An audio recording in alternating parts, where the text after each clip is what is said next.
Pink doesn't mess around. He dives right into some seriously complex concepts. Yeah, we're talking sovereignty, immutability, holiness, power, faithfulness. Big ones. I know, big words.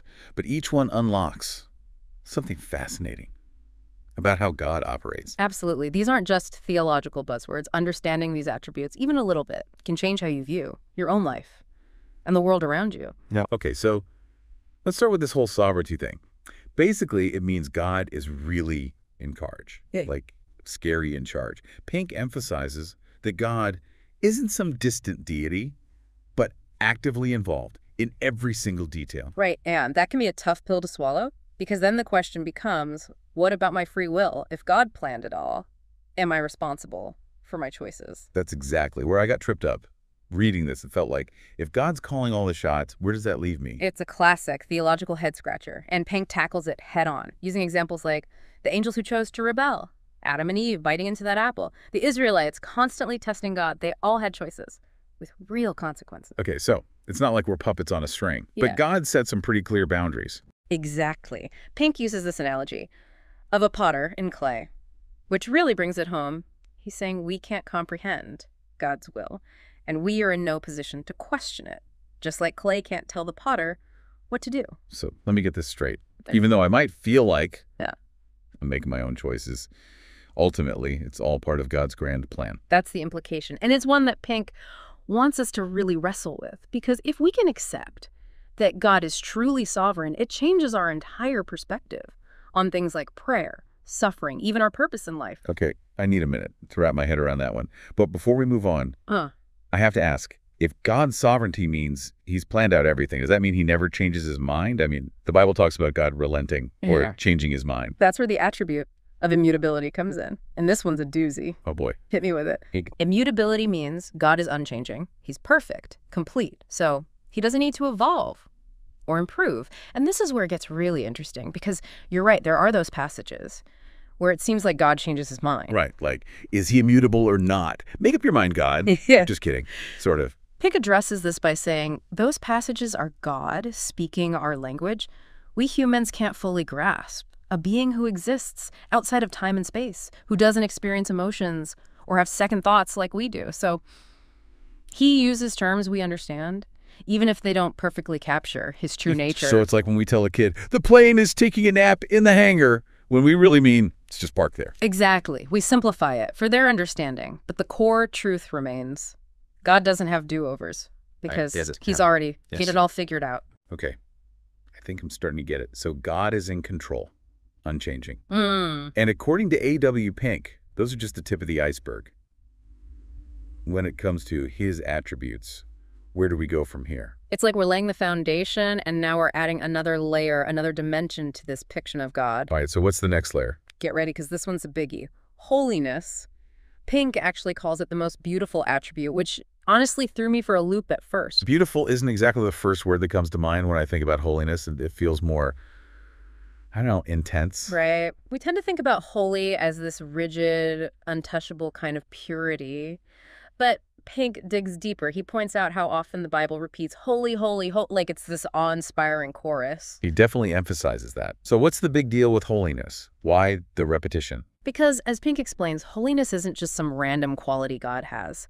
It's the very core of his being. It's the complete opposite of everything we are as flawed, messy humans. Okay, so it's like looking in a mirror that shows you everything you're not. No wonder it's intense. Exactly. And Pink says this holiness isn't confined to heaven. It's reflected everywhere in creation, the vastness of the universe, the intricate details of nature, the very fact that anything exists at all. But here's what gets me. If God's holiness is so evident in the world, why is there so much suffering, so much evil? It feels like a disconnect. That's where Pink brings in what's known as the cross, the crucifixion of Jesus. He argues that this act, more than anything else, reveals the depth of God's holiness. So it's not that God is indifferent to suffering. It's that he hates it. He hates sin, and he chose to deal with it in the most absolute way possible. Precisely. God's holiness demands justice, and that justice was served through Jesus. This reminds me of something I read in Pink's writing. He was talking about how God's hatred of sin is eternal. It's not like he's just going to overlook it or let it slide. And that's reflected in the idea of eternal punishment, which is honestly a tough concept to swallow. It is a challenging concept. We often prefer to focus on God's love and mercy, which are absolutely real. But Pink wants us to grapple with the full weight of God's holiness, the good, the challenging, and even the parts that make us uncomfortable. It's like we can't pick and choose the attributes we like best. It's all part of the package. Exactly, and understanding God's holiness changes how we approach him. It's not just about saying the right words or going through the motions, it's about recognizing the sheer magnitude of who he is and responding with humility, reverence, and a desire to align our lives with his perfect will. Wow.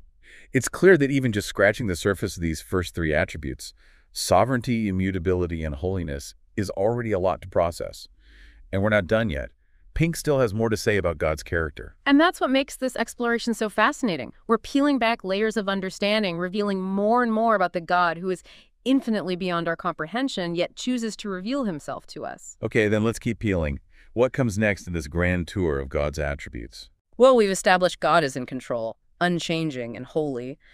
But what about his ability to act on those qualities? That's where Pink's discussion on God's power comes in. And Lemmy wants us to understand that God's power isn't just about being strong or having a lot of might. It's woven into the very fabric of who he is. Pink goes out of his way to emphasize this point. He uses all these incredible images: God walking on water, speaking light into existence, calming storms with a whisper. Why all the drama? I think it's because Pink knows how easily we can relegate God's power to the realm of Sunday school stories, but he wants us to grasp the sheer magnitude of it.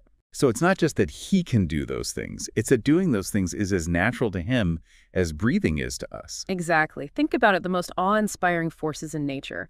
The hurricanes, the volcanoes, the vastness of space. Pink would say even those are just tiny glimpses of God's power. Okay, that's a mind-blowing thought.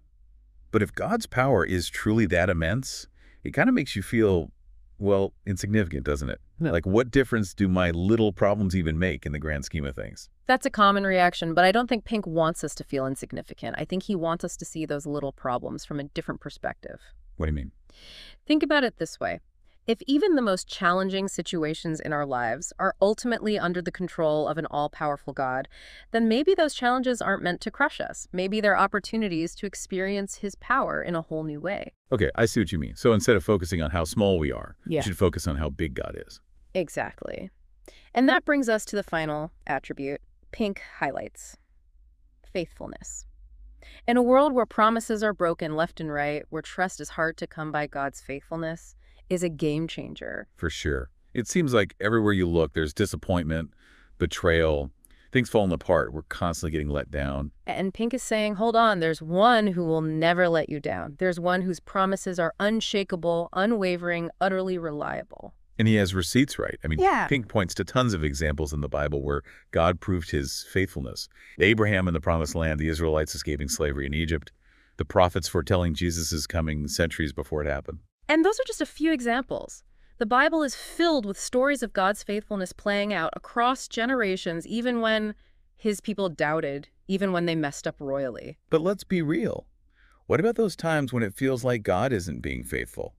When we're praying for a miracle and it feels like radio silence? That's a question Pink doesn't shy away from either.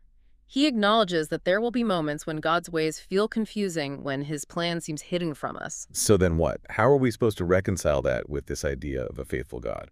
Pink would say that's where true faith is tested. Not when everything is going our way, but when we're clinging to the truth of who God is, even when we don't have all the answers. So it's less about seeing the whole picture and more about trusting the artist. Exactly. It's about remembering his character, his track record of faithfulness, and choosing to believe that he's still working even when we can't see it. It's like taking that leap of faith and trusting that there's solid ground beneath you, even if you can't see it yet. Wow, that's deep. Well, there you have it. A whirlwind tour through 5 of God's attributes according to A.W. Pink. And you know what? I'm walking away with more questions than I had before, but in a good way. It's not about wrapping it all up in a neat little bow, is it? Not at all. It's about embracing the mystery and letting these attributes spark our curiosity, fuel our prayers, and maybe even challenge how we see ourselves and the world around us.